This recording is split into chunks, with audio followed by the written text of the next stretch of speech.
Delhi high court के justice माननीय यशवंत वर्मा जी आजकल सुर्खियों में है। उनके यहाँ भारी जली हुई नकदी मिलने से न्यायपालिका कटघरे में हो गई है। चारों तरफ लोग इस जिज्ञासा को जानने के लिए बड़े उतावले हैं। आइए आज हम इस वीडियो में जजों की नियुक्ति, जजों के महाभियोग, जजों के त्याग पत्र देने के बाद की स्थिति क्या होती है विस्तार से बताएंगे। आप हमारे इस वीडियो के अंत तक अवश्य बने रहिए। जस्टिस यशवंत वर्मा जो इलाहाबाद हाई कोर्ट से कुछ दिन पहले दिल्ली हाई कोर्ट पहुंचे थे और इधर उनके घर में बहुत सारी नकदी जो जहां आग लग गई थी तो जले हुए नोट कई बोरे मिले। आज इसी के कारण न्यायपालिका पर एक दाग लग रहा है। जब दमकल कर्मी वहां गए तो जब ऐसे उनको बोरों भरे नोट प्राप्त हुए तो उन्होंने अपने उच्च अधिकारियों को बताया। उच्च अधिकारियों ने दिल्ली हाई कोर्ट के चीफ जस्टिस को ये सूचना दी। उन्होंने सुप्रीम कोर्ट के सीजेआई को पूरी घटना से अवगत कराया। अब इसके बाद में जब दिल्ली हाई कोर्ट के चीफ जस्टिस ने उनसे प्रश्न किए तो उन्होंने साफ इनकार किया, कहा कि ये पैसा न तो हमारा है न हमारे किसी परिवार का है। वो कमरा एक तरह से अलग है हमारे घर से और वो स्टोर रूम की तरह है। इस तरह से उन्होंने कह करके अपना बचाव कर लिया है।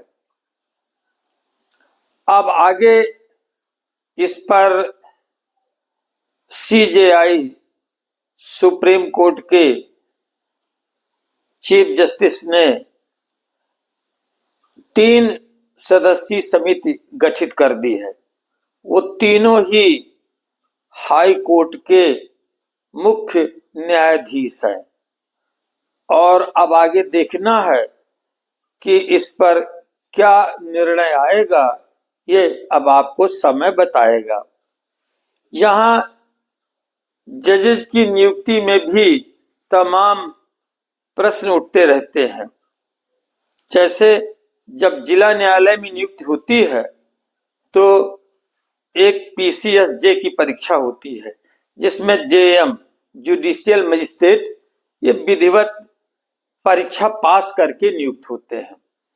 इसके बाद में फिर एडीजे एडिशनल डिस्ट्रिक्ट जज के लिए हाईली जुडिशियल सर्विसेज की परीक्षा पास करने के बाद में वो यहाँ नियुक्त होते हैं और इसके बाद वो डिस्ट्रिक्ट जज और इससे भी पदोन्नति पाकर हाई कोर्ट के जस्टिस तक पहुंच जाते हैं। इसके बाद हाई कोर्ट के न्यायाधीशों के नियुक्ति हेतु अब कॉलेजियम सिस्टम चालू हो गया। वहां के उस प्रदेश के हाई कोर्ट के मुख्य न्यायाधीश और 2 वरिष्ठ न्यायाधीश मिलकर के किसी भी वकील का जो 10 साल वहां प्रैक्टिस कर चुका है उसको वो नियुक्ति कर लेते हैं। इसके बाद सुप्रीम कोर्ट में भी यही व्यवस्था है। सीजेआई और 4 वरिष्ठतम न्यायाधीश मिलकर के सुप्रीम कोर्ट के जजों की नियुक्ति कर लेते हैं। वही कॉलेजियम हाई कोर्ट के जजों का ट्रांसफर भी करता है। अब इसमें इस नियुक्तियों में प्रायः ये देखा जाता है कि जजेज लोग अपने निकट संबंधी, मित्र, भाई भतीजा इसकी नियुक्तियां कर लेते हैं। प्रायः इनकी नियुक्तियों में प्रश्न चिन्ह खड़े होते रहते हैं। इसीलिए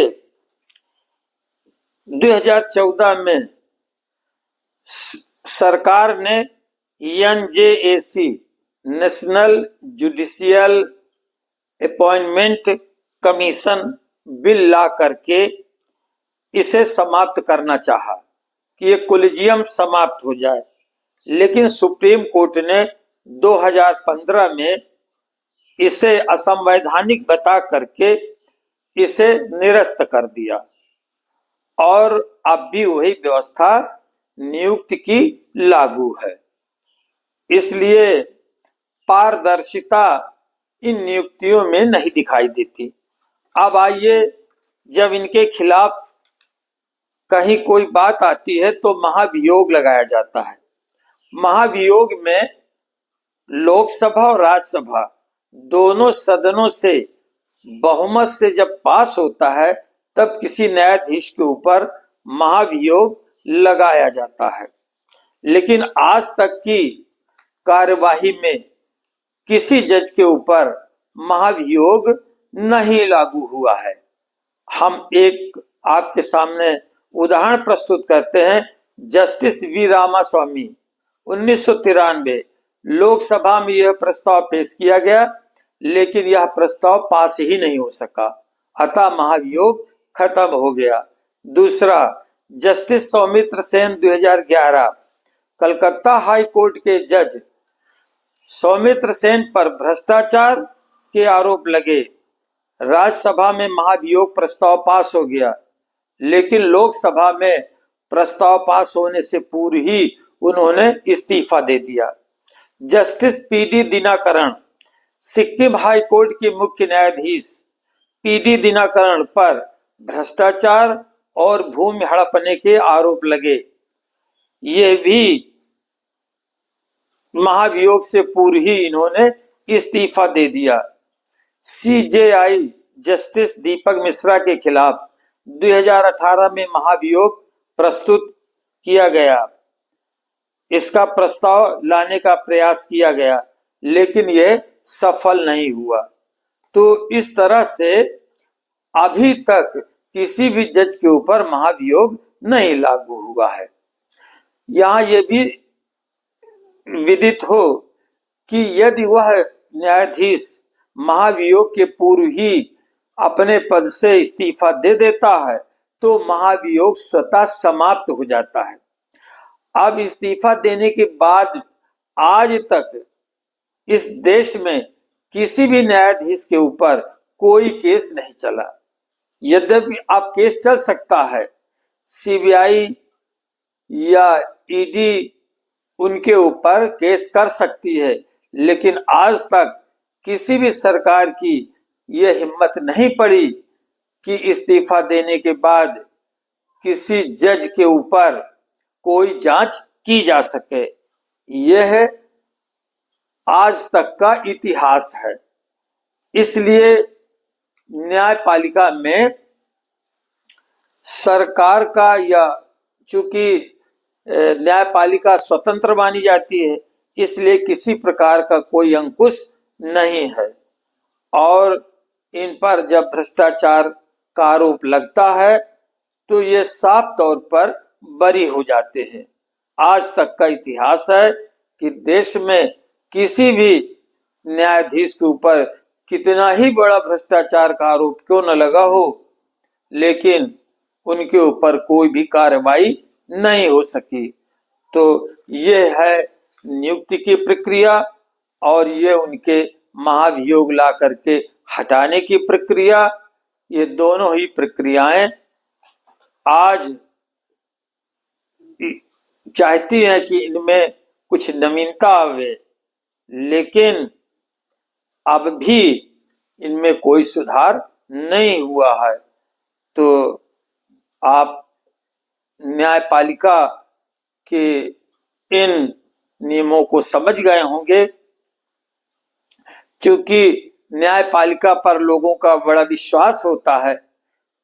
यदि सरकार समय रहते नहीं सुनती तो लोग न्यायपालिका पर चले जाते हैं और न्यायपालिका से न्याय की उम्मीद करते हैं। लेकिन अगर जज ही ऐसे होंगे तो ये कौन सा न्याय देंगे। बहुत बहुत धन्यवाद। जय हिंद, जय भारत। यदि आपको ये न्यायपालिका के नियुक्ति और महाभियोग का वीडियो अच्छा लगा हो तो कृपया चैनल को समर्थन कीजिए। धन्यवाद।